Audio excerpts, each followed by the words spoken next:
A short history lesson.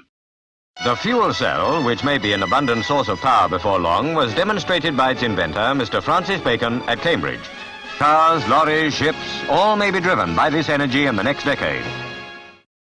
Sterling work, Mr. Bacon. That fuel cell contraption certainly does look promising. But steady on there. What's all this? Power. Power in the turbo generator to light the windows of the world and turn the wheels of industry. Power on which the 20th century has been built. Power to speed you in safety and comfort across the 7 seas. Power in the turbine to conquer the oceans of the world. And we all know where that led.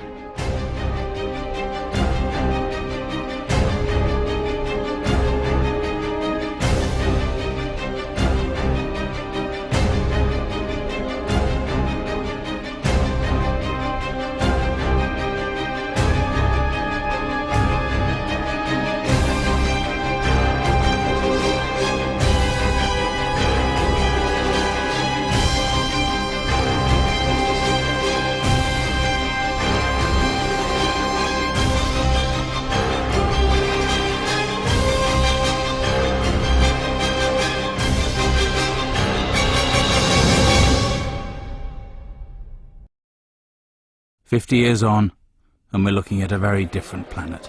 As the population catapults towards 7 billion, our huge energy demands show no sign of slowing. We know the clock is ticking, and everyone's looking for an answer.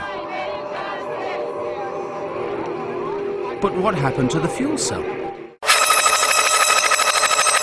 Our model is operative. I'll connect the circuit here, and you can see that the fuel cell is taking the hydrogen from this bulb, taking oxygen from the air, and converting it into electricity. As you can see, the fuel cell had also caught on the other side of the Atlantic. In fact, it really took off a few years later when it was used to power the US space program.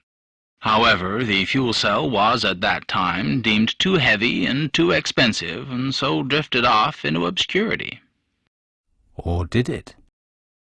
In a quiet corner of England, down a winding country lane, on a disused airfield, a group of scientists are changing all that. Welcome to AFC Energy.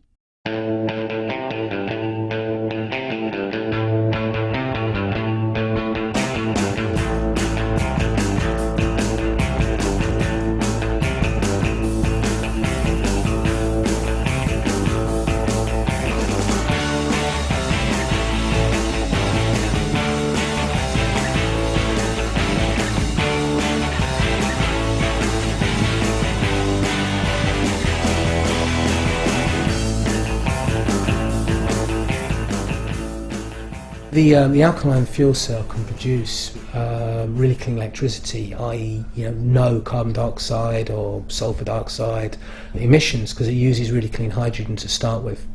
So what we do is we use really clean hydrogen sources and then convert that directly into electricity, a really high electrical efficiency, and we produce a bit of heat, which we can also use as well to further improve the efficiency, and we produce deionized water. What we're doing, at AFC, and this is what's special about, I think, our alkaline fuel cell, is we're looking at large-scale industrial power applications. I believe that something like 1% of the world's energy goes into making chlorine, and it's an absolute massive amount, and the byproduct being very, very clean hydrogen. So what we're going to do is basically take our fuel cell systems, and as opposed to sending hydrogen into the atmosphere, you stick it through one of our fuel cells, and it produces electricity, which then goes into a grid, which either the company can use to reduce the cost of their chlorine process, or they can then sell it to the local grid.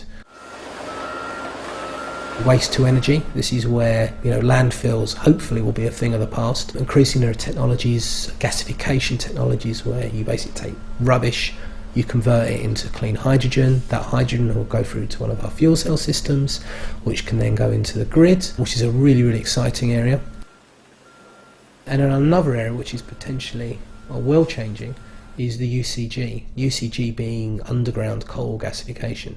You've also got other types of coal gasification, but ultimately it's about clean coal. So you take coal, you extract hydrogen from it, and then you take that hydrogen and then you feed that through one of our fuel cell systems, make electricity, and then that goes into the grid. So whilst you're still using coal, you can do it in such a way that you trap the CO2. So that CO2 can then go down and be pumped back into the land. It enables us to kind of really, use our coal reserves in a much more not only efficient way but a clean way, which I think, has a potential massive bearing on the planet. I think it's critical that these things get developed. Otherwise the future's looking pretty bleak. Even if we don't have a climate crisis, there will still be an energy crisis at some point, because oil, gas and eventually coal will run out.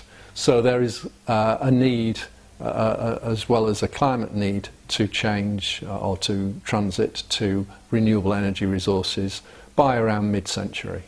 In future, when we've got a high penetration of renewable energy into the energy systems, storage of energy will become more of a necessity, and hydrogen fuel can address that storage issue. What would happen if you were in a village in Africa with no connections to a power station?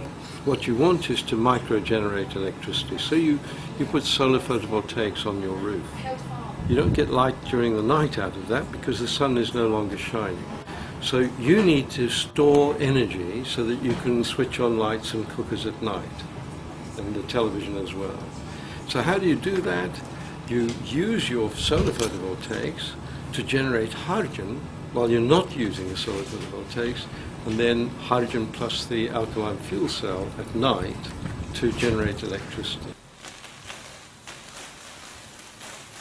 The bottom line is that we will use hydrogen.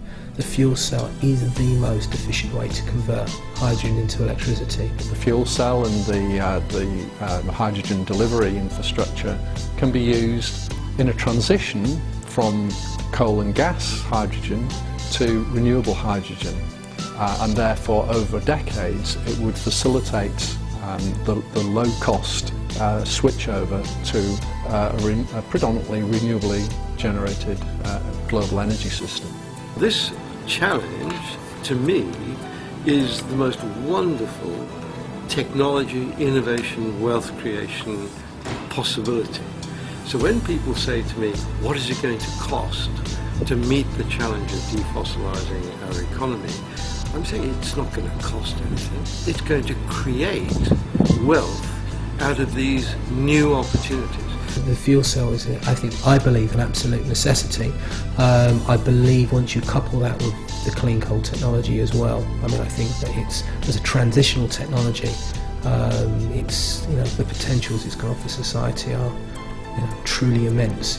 World changing, changes everything.